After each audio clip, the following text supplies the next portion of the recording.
Can you hear me now? We're all good? Great. Thank you. So my name's Katie, take two. Nice to meet you. Um, Thank you for taking the time to be here today. I hope that it's meaningful for you. I know many of you are busy with the transition back to school or preparing to transition back to school. So thank you. And I hope that you can walk away from this with some new ideas to help you and your students. Today we'll be exploring this question: how can we promote student agency and create a culture of curiosity through our teaching? Thank you so much, all of you that took time to introduce yourself and say hello. It looks like we have some grades 3, 4, 5, 6, which is wonderful. All right, a couple of housekeeping items before I introduce myself and we dive in. This presentation, the slides, and a recording will be emailed to you, as well as resource links for the books, websites, images, and the thinking routines that I mentioned. And we'll use the chat box as we are now. I'm taking a look. Thank you so much, those of you that are joining us. Wonderful. Happy to have you here. Yes, you'll see there's, I see some of your cameras turning on. Please do feel free to have your camera on. Sometimes it's nice to see who you're chatting with. We will try to utilize those breakout rooms so that you can collaborate. And the audio can stay on mute until those discussion times, just so we don't interrupt one another. But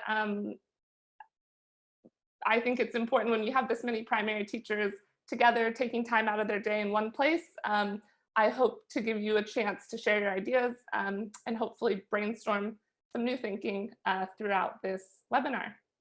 And then last but not least, we'll all try our best to be present and keep an open mind. Like I said, I imagine that you have a lot of things on your plate this week, transitioning back to school, but we'll try to be fully present here and get the most out of this time together. All right, so thank you. A little bit about me. My name's Katie. I call it my educational journey because I'm sure, like many of you, it has been far from linear. I was a primary teacher in California, on the Central Coast, and then I was down in San Diego for a few years, teaching grades 5 and 6 for the most part, but worked in some grade 3, 4 classes as well, part-time. I had the opportunity to be part of a lead teacher cohort that was doing some learning and professional development around Harvard's Project Zero initiative, Cultures of Thinking. After working with some of the schools here in Sydney, I know that the thinking routines and making thinking visible is something that you might have a lot of experience about, or maybe you've heard of it. So I'll try to highlight a few things throughout this presentation that you might integrate as we go.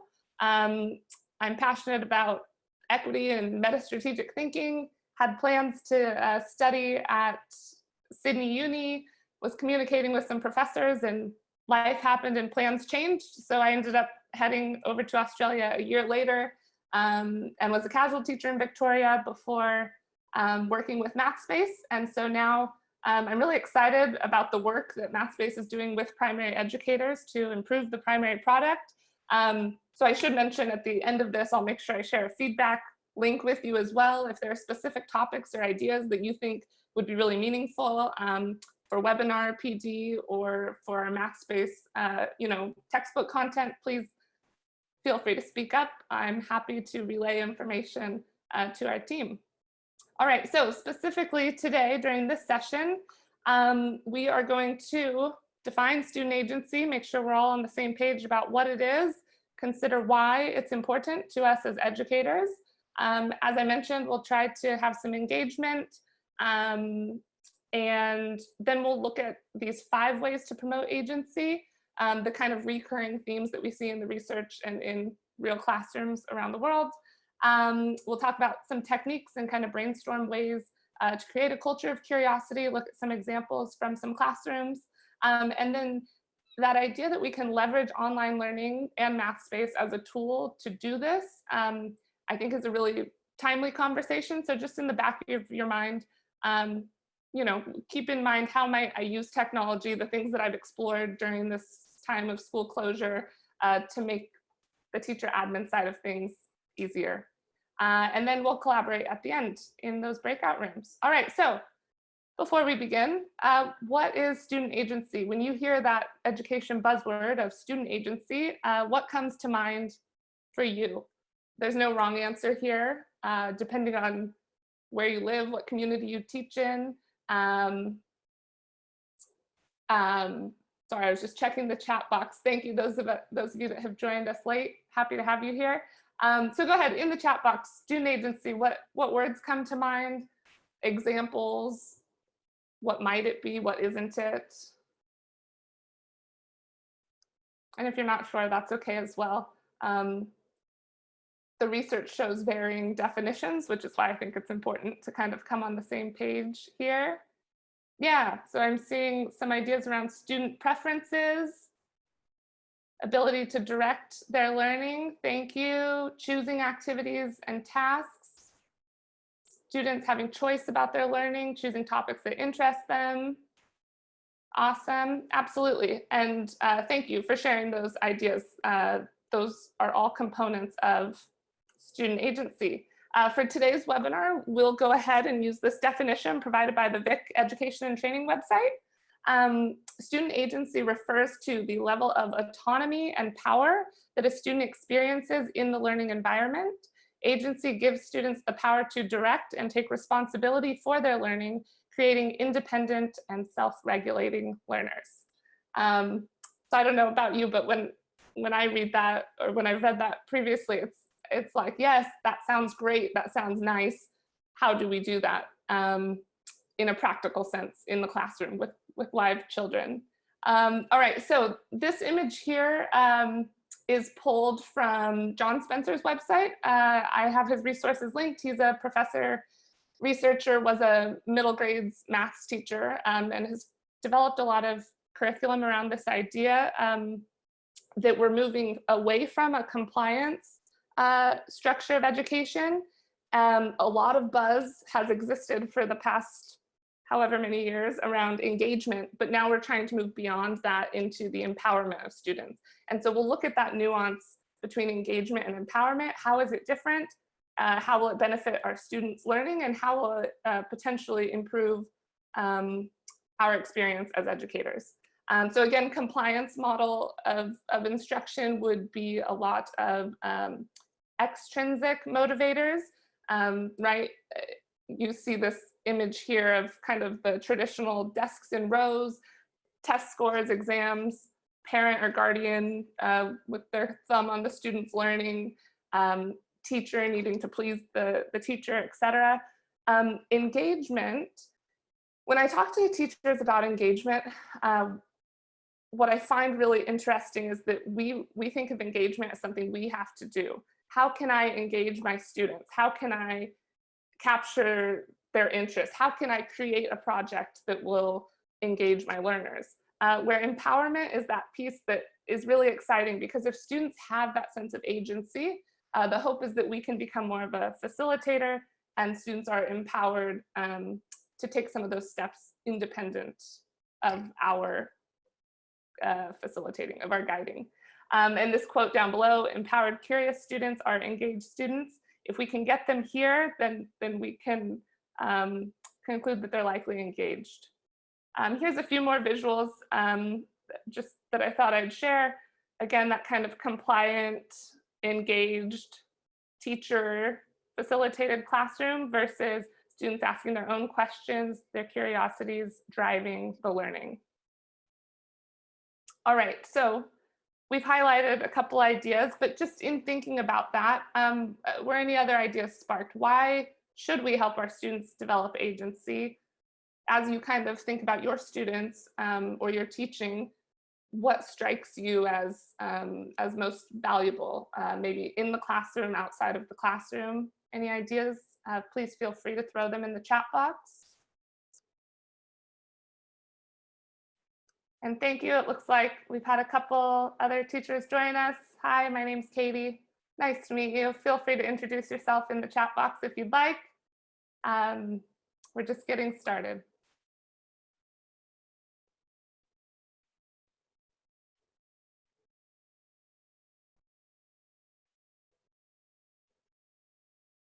Mm, thank you. Yeah, no problem. We're glad you're here. And yes, I'm seeing, I'm sorry, I don't know how to pronounce your name. Is it Kala? Yeah, okay, Kala, thanks so much that students will eventually need to direct their own learning in high school and beyond. So as primary educators, we need to cultivate it as early as possible.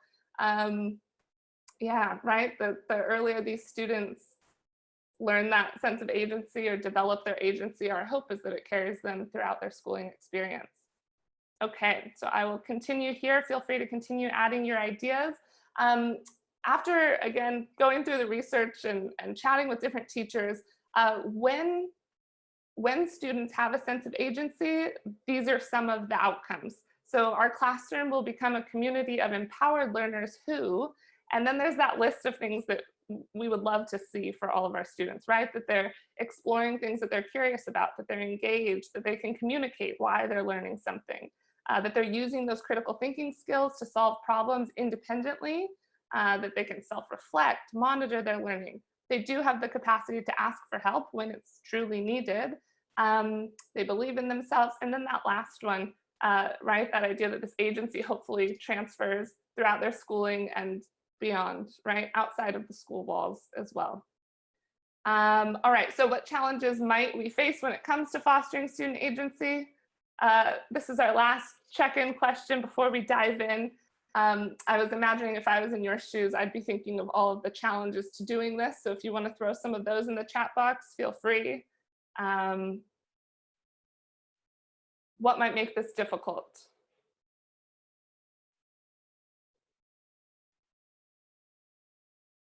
Thank you. Yes, catering for all students, time, trying to manage all of the standards. Absolutely. Students' experience of success previously, right? Not only is this a mental shift for many of us as educators, but for our students, if their idea of school and success looks like one thing, how might we help them develop this type of agency? Having a wealth of tasks available. Yeah, absolutely. And I think, Craig, to that point, we're going to cover a lot of ideas here because my hope is that there will be something for everyone and it'll spark your own ideas.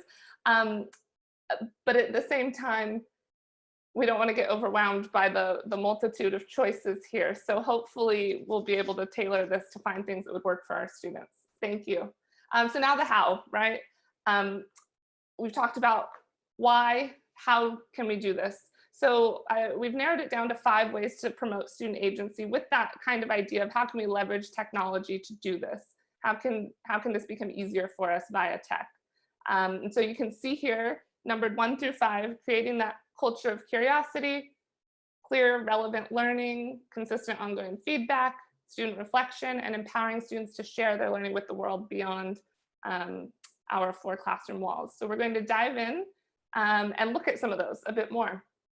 So the first one, create a culture of curiosity. Some of you are likely familiar with the thinking routine, see, think, wonder. I see some of you nodding, thank you. And so I love this one. And so if you'd like to throw it in the chat box, you can, or you can just think to yourself, what do you see, what do you think, what do you wonder? Showing students a picture of an image and simply giving them those stems as prompts can turn into the most engaging discussion that you've ever had. This picture in particular is from one of my previous classrooms, a 6th grade classroom, where I was sharing with a coworker that, to be honest, the caution tape that's up there in the top corner was because I didn't know what to put on this section of the wall, and I was running out of time, and I felt overwhelmed. So I thought, well, what would my students like to see in this space?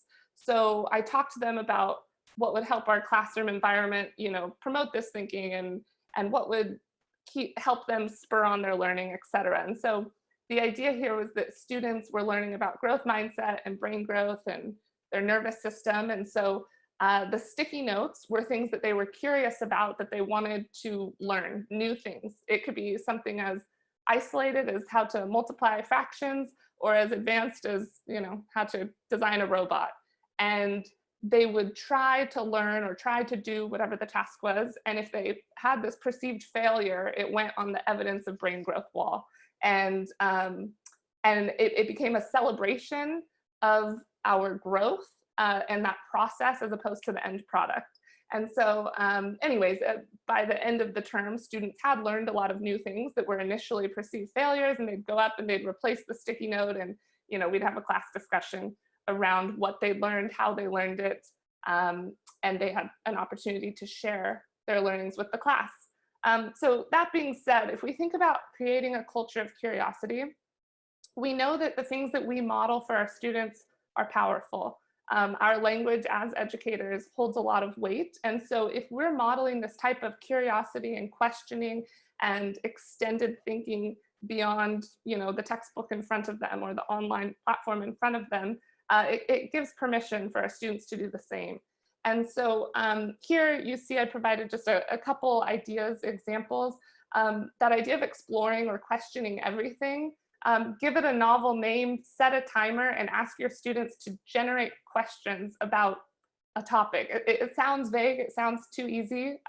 However, as primary teachers, I know many of you are teaching all subjects, and something as quick as,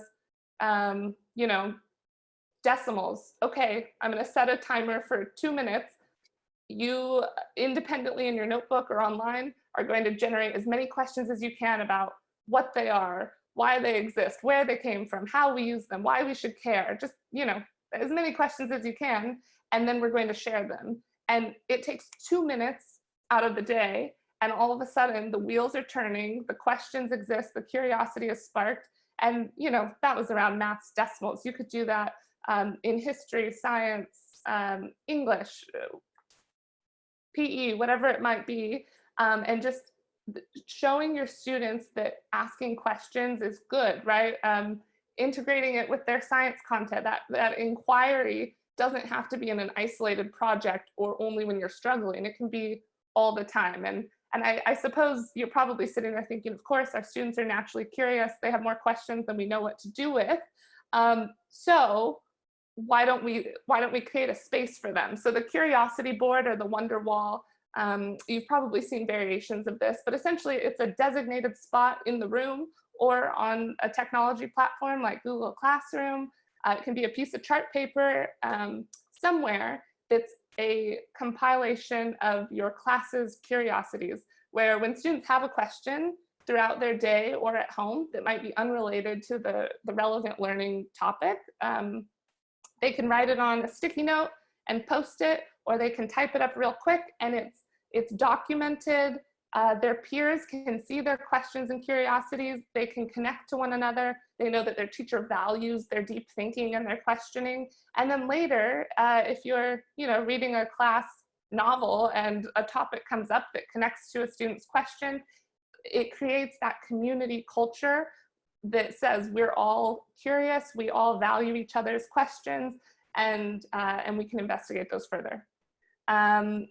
Additionally, recognizing and praising that curiosity is powerful, and allowing students to determine those next steps. Sometimes I've done work with teachers around just this idea of cultivating curiosity, and sometimes it looks like, oh, now I need to come up with a rubric or a project where students will do A, B, C, D to explore ocean marine life. However, if we put that back on our students and empower them to determine, what resources they might use, what questions they might ask, how they might share their learning with students, maybe it's an oral presentation, a recorded video, a picture, a poster, a written essay, just giving that choice, like you mentioned, takes the pressure off of you as the educator to plan everything ahead of time, and it puts the responsibility back on our students. Okay, using Mathspace to create a culture of curiosity. So I thought after we talk about each of these 5 ways to promote agency, we'd look at a couple Mathspace tools that could support us. So here is something that I love in the student dashboard, and I've realized some primary educators that are using Mathspace haven't seen it. So when students log in, there's these fun topics that say explore on your own, and they highlight STEM men, women, historical references such as the Mayan civilization and the long count. And so that could be a great early finisher, research, launch, class discussion, read aloud. So these vary for each student each time they log in. So it's not consistent in that they would all see the same STEM story, but this could definitely be something that you discuss with your students. And then here we have the self-directed practice. Just a reminder that students are prompted to work on recommended tasks and that they can extend their learning regardless of if a task has been assigned by you as the educator. So students can self-navigate in the textbook, such as this picture, the Start Adaptive Task. Students can start an adaptive task, do some practice, and you'll still see all of that data in your dashboard. So just an example of a way that a tech tool can capture some of that independent learning for you. Another way to help promote agency is to set really clear learning targets with your students and discuss why they're relevant. And I know that this sounds like something that we talk about as educators often, but I wanted to tie it back into this idea of agency, because if we want our students to learn how to self-regulate and monitor their progress and problem solve to reach these end goals, they have to have a clear end in mind. And so helping them in this way will empower them to continue to self-monitor. Similarly, when we talk about relevance and why students are learning something, we know that engagement is one thing, but if a student actually thinks, oh, this is going to benefit my life outside of school when I'm with my friends or my family, then it becomes more of that intrinsic motivator. Example of how you might use Mathspace or another tool to do this. If this is just a sample question from the 5th grade maths textbook. And I just did a screenshot. I thought it looked like a pizza, so maybe it would spur something in kids' minds about food and fractions and why they might care. So again, setting a timer to gamify things, asking students to generate ideas about why fractions might matter in the real world, in their home life, and go from there. Okay, this is a thinking routine, step in, step out, step back. For the sake of time, I'm actually going to pass by this, but I thought I'd leave it in here so it's a resource for you when I share the slides. This idea of stepping in and gaining perspective and empathy for another point of view. Sometimes it's helpful to imagine being a student in our classroom and think, you know, I wonder what they would need more support with, and I wonder what they would really thrive in this way. All right, feedback. So again, something that I know you've heard since you became an educator, that feedback is important. I bring it up because if we want students to have agency, again, they need to know how they're going. And if they feel like they're in the dark or they're unsure, or their teacher gives them an end mark at the end of the term and they're not sure, you know, how to modify what they're doing in the meantime, then that empowerment is not going to increase the way we hope it will.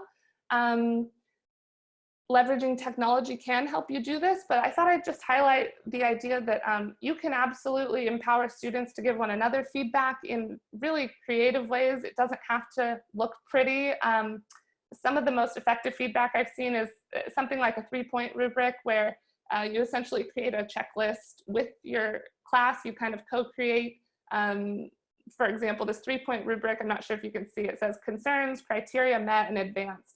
And there's a lot of them here. The students made it a long list, but you can see they color-coded their check marks, and then they have their Chromebooks here that they're peer reviewing some of their work and recording some of the feedback that they're going to then make some changes with their project. And small group check-ins, when you think about leveraging technology, if you do still have students who are at home and in the classroom in that blended learning model, you might get creative with how you give feedback, using, you know, comments online, or having a video conferencing tool, or in class if you're with a small group and have some, you know, join you online. It might take some maneuvering, but that idea that a quick check-in, even just to give students that one-to-one, like one thing they're doing well and one thing they can improve in, so that they continue take steps forward without plateauing. All right, and Mathspace and many online platforms, of course, give automatic feedback. I just thought I'd remind you that that's one benefit. If students are using some of these tools, they'll be very clearly guided in real time based on correct, incorrect thinking, which is nice. All right, facilitating regular reflection. So again, agency and that empowerment and that independent thinking and regulation of learning comes through reflecting and teaching students how to recognize what works and what doesn't. And we have to schedule that time in. I was chatting to a teacher about, should it be weekly reflection, daily reflection, lengthy, short? And I think kind of the takeaway that I gathered is that any reflection is good reflection. It can be really guided, or it can be an exit ticket with a sticky note where a student, writes one new strategy that worked for them in maths, or one new thing that they are proud of themselves that they learned, or one thing that they want to ask someone for help with tomorrow. Or it can be more at length. This was just a Google Classroom post I found from my 2018 school year.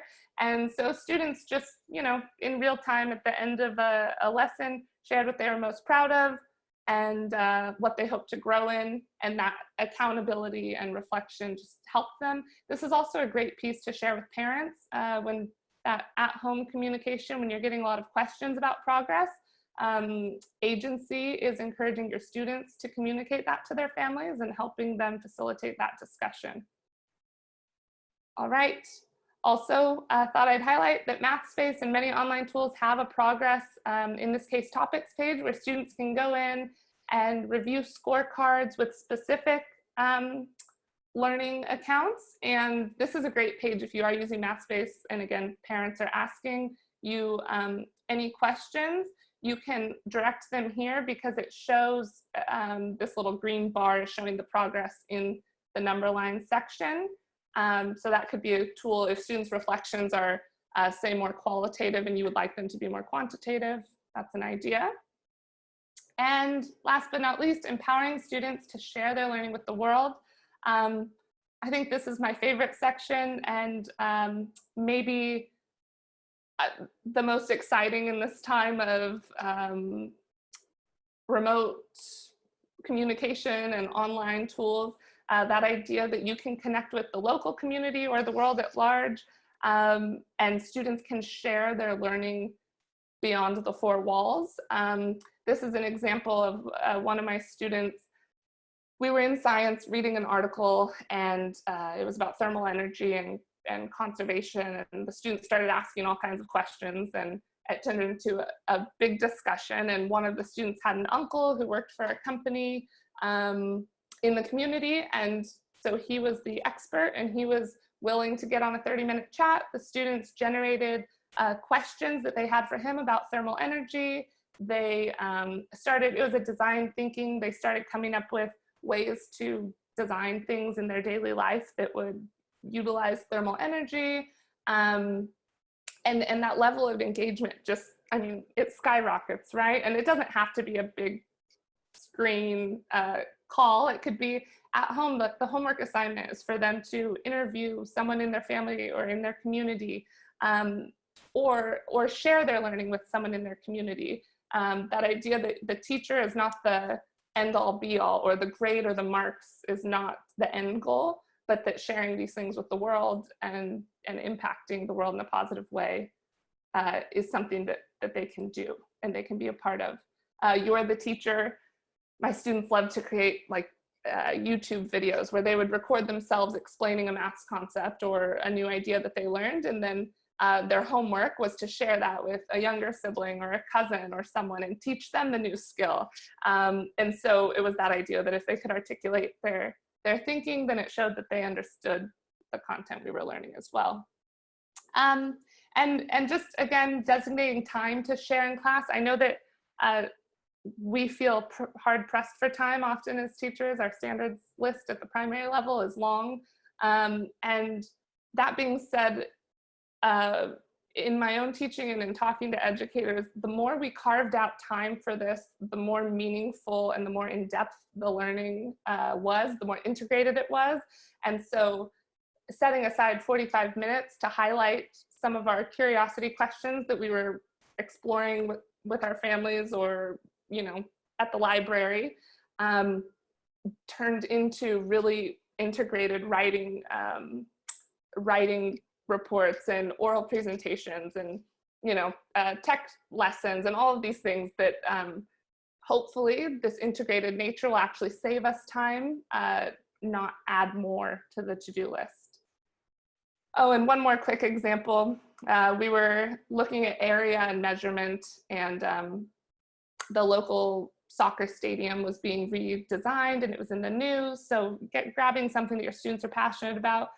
They had a checklist of items to show in their maths workbook as far as calculations, etc. And then they got to produce this pretty design to submit to the newspaper. Okay, so I know that I have talked at you quite a bit, and like I said, my hope is that it spurred some ideas, maybe to extend what you're already doing, or gave you a new idea of something to try. I would love if we could collaborate in these discussion rooms, just so that you can chat amongst yourself about new ideas that you have to promote agency, ideas that you might try with your students, whether it be using online tools or once you're back in the classroom, questions that you still have, and what you found most meaningful. So I'm going to go ahead and put us into breakout rooms at this time. I think I am. You know what, actually, I apologize. It doesn't look like our breakout rooms are going to be able to go live. Let's see, here's what I'm thinking. We're a small enough group. Those of you that have your cameras on, can you give me a thumbs up? Would we be comfortable turning our mics on and having a discussion? I think I would love to hear your thoughts. I know that you all have diverse teaching experience, and you can turn your camera on if you'd like, or keep it off. Yeah, let's go ahead. Why don't we turn our mics on? Wonderful. Okay, I think unmute all. You should all be unmuted. Thank you. Awesome. So any initial thoughts? Would anyone like to begin the conversation? New ideas that you have, ideas that were sparked, things that you heard that you liked, things that you're not so sure about? Yeah, go ahead. Take it away. I found it really affirming that lots of things that we're already doing at school are taking really good steps to agency. So that's really good. There's a lot of talk at my school at the moment about how can we promote student agency, and we need to do more. So I'm really looking forward to going back and saying, hey, we're actually doing a lot of these things already. Let's focus on what we're already doing and how we can extend them further. It's been really affirming. Awesome. Thank you so much for sharing that. That's something that I was hoping would come through, because I know from my own experience that at the primary level, it feels like there's always more, and we need to try new platforms and new ways of packaging things and new ways of presenting things, when really student agency means that we do less. And we take that step back and we invite our students to do more, and they get to, navigate things. So thank you for phrasing it that way. Other ideas, ahas? For me, it's just helped clarify, because last year our school did a survey and that came up as one area to work on, is student agency, and without knowing a lot about it, your immediate thing is that they get a say in what they're learning, when we're already directed by the curriculum and locked down that we must cover this.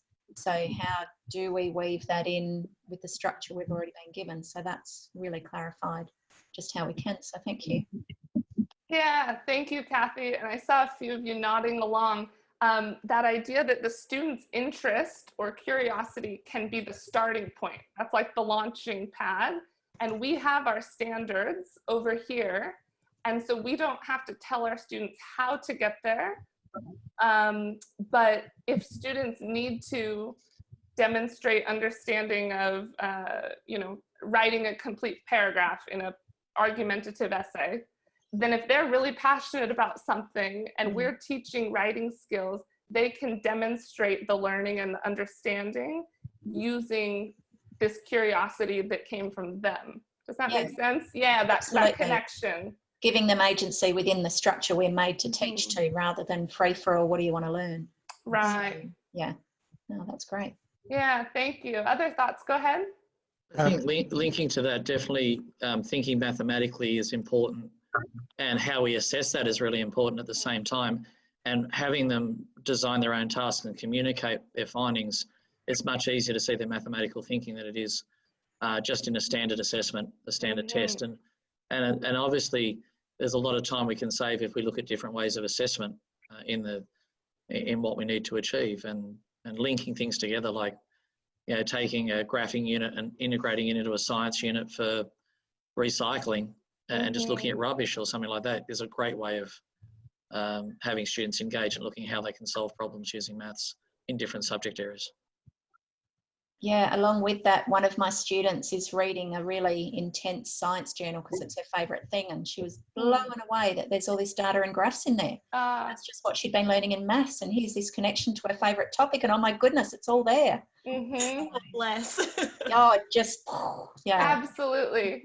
And right, and so it's that idea that rather than teach in isolation with our standards, look for ways. I heard one teacher describe it as curating the learning, that it comes from students and we're like the curators, right?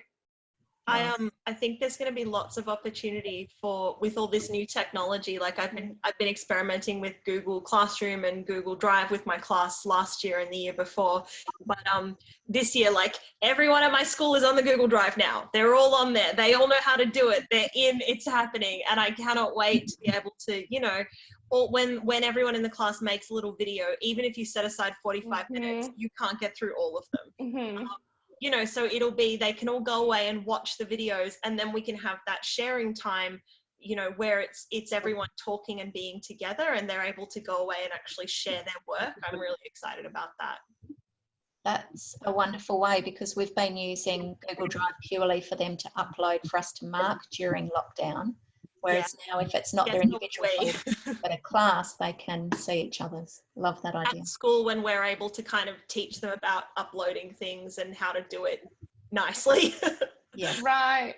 And that's something it was on a slide, I didn't really elaborate, but that idea that if you have a place that's a multimedia folder or portfolio where all of your students know that they can compile and upload things, then it becomes, a weekly homework assignment, or you know, where it's outside of school hours, or it's early finisher that they go in and they can click through someone else's Google Slides and learn about, you know, dolphins and the graphs that chart the ocean environment, etc.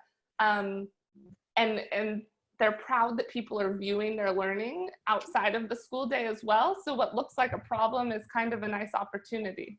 Yeah. Kathleen, I agree with all that's been said. How specifically does Mathspace help us with that, though? I've only started using it since the lockdown. Sure. And, so I've been I've got regular bookwork, and then I assign Mathspace activities to supplement the theme that they're using for maths. Right. But then how would you think, once we get back to regular classrooms, and then how would you incorporate Mathspace? Especially in I'm in a little school, so we've got grade 3 to 6, so I'm doing, you know, kids working on different topics in the same time. Great question. Thank you for bringing that up. What comes to mind first is this idea that if students for example, if students need support for revision, or if they're struggling with content, or if they're beyond you know, what you're teaching and they want to extend their learning, I personally see Mathspace being a great tool to help with students that are below or above grade level, because they can be self-directed in what they view and engage with on Mathspace. So this particular screenshot shows an adaptive task, but you do have the option, for example, if you're teaching a grade 5 class, you can give students access to the grade 6 textbook or the grade 4 textbook if you'd like. And you can also assign tasks and lesson pages specifically to individual students. So in that regard, I'm thinking that it could supplement the learning that way. Go ahead. Did you want to add something, Calla? Calvin, I been using Mathspace last year and a little bit of the year before with a grade 3-4 class. And my class last year, I had a really, really wide spread. I had someone who was down at like 1.5 reading, and counting past 20 was like what we were working on. And I had kids who were like 5.5, and I had 2 sessions, or I tried to have at least 1 session, but sometimes 2 sessions a week, which I called like free choice Mathspace, and they would decide what they were going to work on and then go into the textbook. And I had the whole class set on the 3 to 6 textbook in Mathspace, you know, when you can set the text. Right. Everyone was on 3 to 6 except for a couple of kids who I was like, no, you just need to work on grade 3. And then I set that so everyone could kind of go off and decide, I'm going to work on fractions, I'm going to work on this, and then they'd go away and be doing their own thing. And it gave me a bit of time to, you know, get that one student down on the carpet with the counters and do some conservation of number activities, or get those few kids together and be like, right, let's talk about decimals. So that's how I've been using it with a class with a lot of abilities. Yeah, thank you for sharing that. And I had something similar. I called it Maths Workshop, where it kind of took the traditional centers idea, but turned it into a tech collaborative learning and inquiry-based maths, where I think the real benefit here is that if students are engaging and learning on a platform like Mathspace, you will see all of that data reported, so you can still monitor students' understanding of adding fractions, for example, and then hopefully they're demonstrating that in other ways, as we've mentioned. I suppose as far as standard aligned clear data, you kind of have the best of both worlds if you're integrating Mathspace in this kind of inquiry curiosity based instruction. Does that answer your question? Yeah, I think so. I was just intrigued at, it seems quite, yeah, I know what you mean about the textbooks, and I've been doing that. So I've got a grade, a grade 5 working on the grade 6 textbook, and a grade 6 working on the year 7.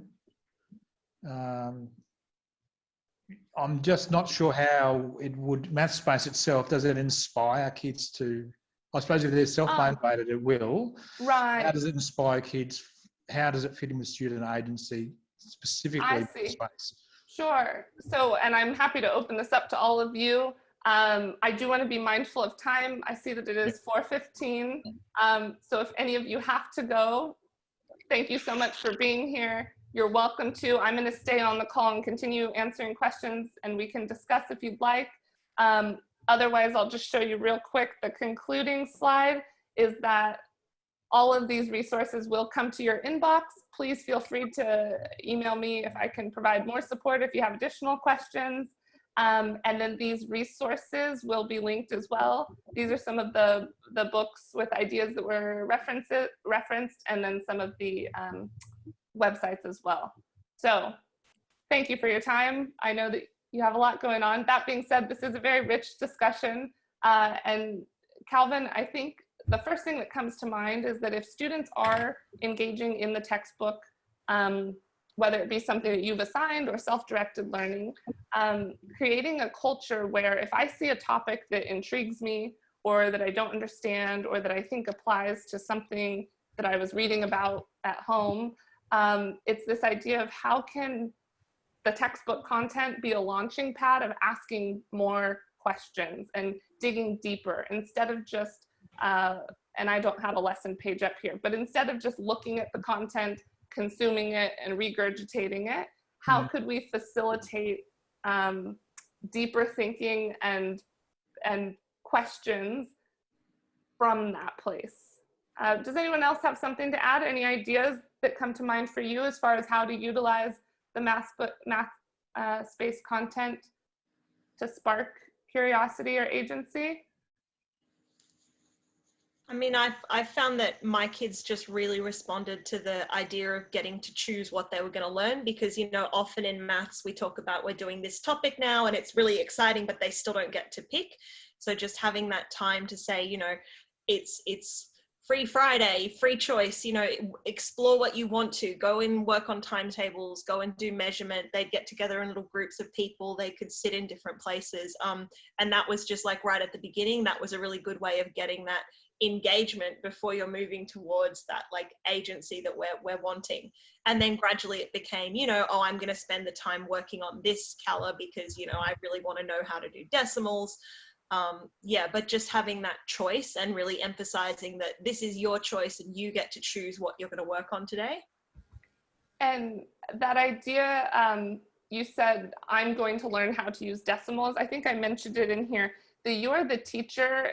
My class, it was you're the maths teacher. And so they could essentially identify a topic that was of particular interest to them in maths, and then go learn beyond what was in Mathspace or beyond what I was teaching them. And then they were charged to report back to the class, because we all want to learn from them as the maths teacher. And so depending on the age of your students and you know, the culture that you've created, I think that it's really powerful. I still remember 2 boys, it was in this class, they were talking about pi and, you know, 3.14, and they had all kinds of equations on the board. And actually it was when they were in 5th grade. And it was just amazing because they had created a Google slideshow, they'd projected it on the screen, they'd shared notes with their class via Google Doc. And it was like they really stepped into this teacher role, and I used it as their oral presentation grade because they had spent so much time, but for them, they had just extended way beyond the standards that I was teaching. And watching them do that had a massive effect on their peers, because all of a sudden, you know, these boys who love maths and are really, you know, smart shared this really cool thing that we didn't know about. So what could I share? What could I investigate? And it spurred a very different type of investigation that helped us take some of these tools and I guess leverage them for the student agency. And because you've got those lessons, textbooks, videos for them to use for their research on there. Exactly. And yeah, and then you have, you know, your other students who might really struggle with maths, but love to create animation. I remember one student was holding a little Chromebook above a student who had like a marker and a piece of white printer paper, and they recorded, like, she had multiple pages that she had done the maths ahead of time, and it was something somewhat straightforward, but she spliced it together and created this little like a video that was doesn't even know the name when you have a bunch of still images, stop motion. Yeah, she did something like that to teach math. She didn't want to be in front of the camera, she didn't want to present in front of people, but she learned a new skill and she showed it in a unique way, and her ability to create the stop motion film, right, inspired a lot of students. And I think as far as agency, that belief in self and that intrinsic confidence is really powerful. One thing I did previously when I didn't have Mathspace, and I'd love to try it now with Mathspace, is we did a topic called Mathemania, which was a 2-week-long thing. Okay. It was for a Year 5, Year 6 class, and then we went and taught the Year 3 and Year 4 class. So the first week was prep, and the second week was actually going and teaching those concepts, so developing the resources and then going and teaching the concepts. So Mathspace would be perfect for that because it'd let them research. Yeah. Whereas there was a lot of onus on me as the teacher to provide all the resources, like the knowledge.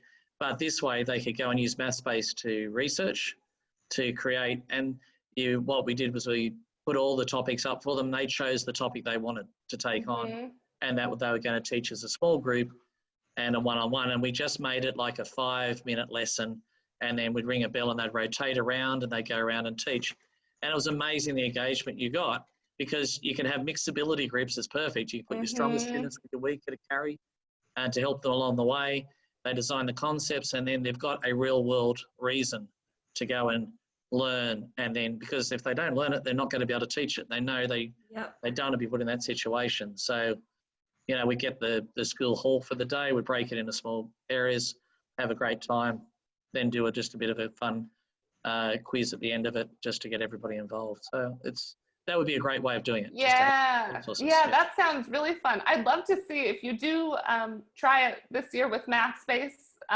Let us know how it goes. That would be fun to kind of highlight it for other teachers, because I can only imagine for those lower grade students as well, that engagement piece, and they're learning from the older kids. And yeah, I think they look up to the older kids in the playground a little bit, and that way they can engage with it really quite well. Some 5-6s came in last year to teach my class a game, and they loved it. The 3-4s were just like, are they going to come back next week? Are they going to do this every week? And I was like, I don't think so. Right.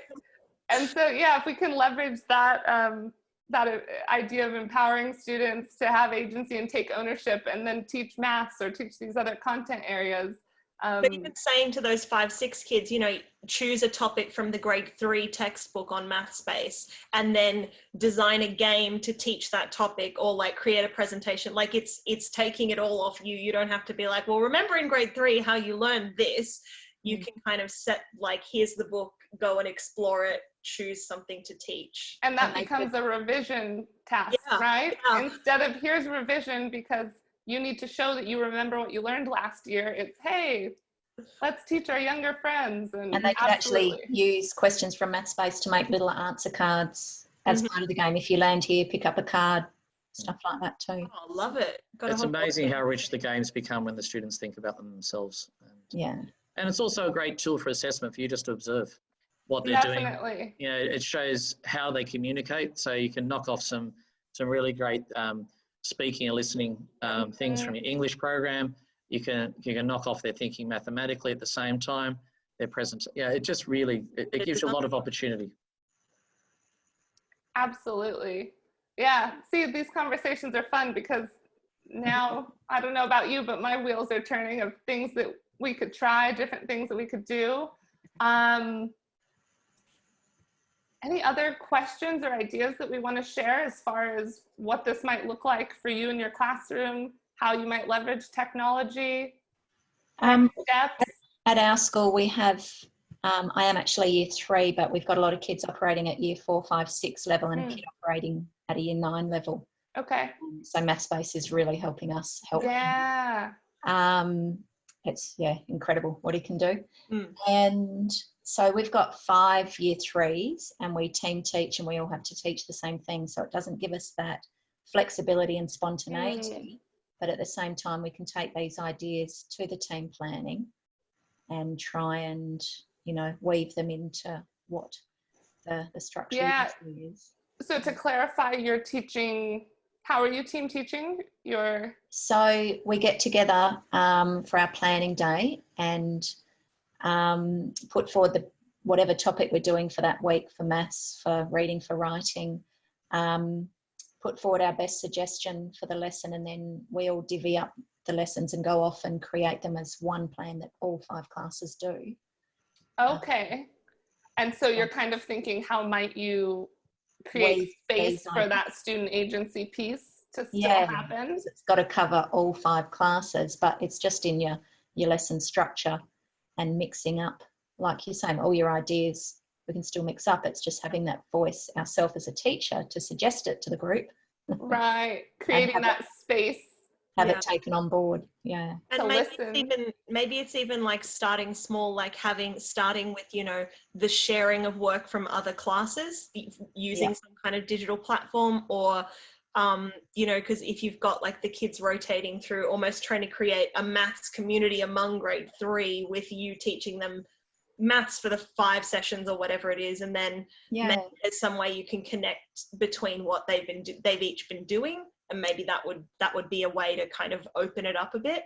Absolutely. And because, you know, in different classes last year, they miss each other, so that's a nice way to get back together with friends from last year. And you even just suggesting that idea that they'll get to share their learning, or if they, you know, record a video or upload a picture of their maths thinking, that their peers can look at it and have eyes on it, that it can be shared, not in a, you know, evaluative way, but in a way that says we're all in this community together, and And yeah. And yeah, within our own class, sometimes we do that. If we're starting a new topic, they've finished Mathspace early, sometimes there's tasks to go on to, but other times it's like, right, do a brain dump. Show me everything that's in your head right now, dump it on the page, upload it for us to look at. So can I ask, with your brain dump, do you tend to do, you said on the page, is it written? Yes. Most commonly? Yeah. Do students have access to audio or video recording? Yeah, we've just started using that with them now. So they're getting their confidence on that. Because that idea of a brain dump on some kind of audio or video platform is really incredible, whether it be maths or other content areas. Yeah. Kind of to your point earlier about seeing the depth of their understanding. Sometimes if there's, you know, if written language or the English language or just being coherent with our writing is a barrier to allow students the chance to talk about their learning is really incredible as well. Yes, no, great idea. Yeah, just another way to leverage technology, right? Okay, Yes. well, thank you all so much. I've really enjoyed this discussion, and I hope you feel encouraged, empowered to go try some of these things in your own classroom and share with your faculty. Like I mentioned, I'll send over all these links. You can give feedback if there's anything specific you'd like to see in the future.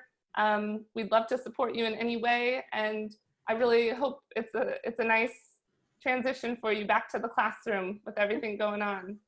Great. No, thank you very much, Kathleen. Thank you. Thanks, everyone. Nice meeting you. Have a good evening. Thanks for sharing, guys.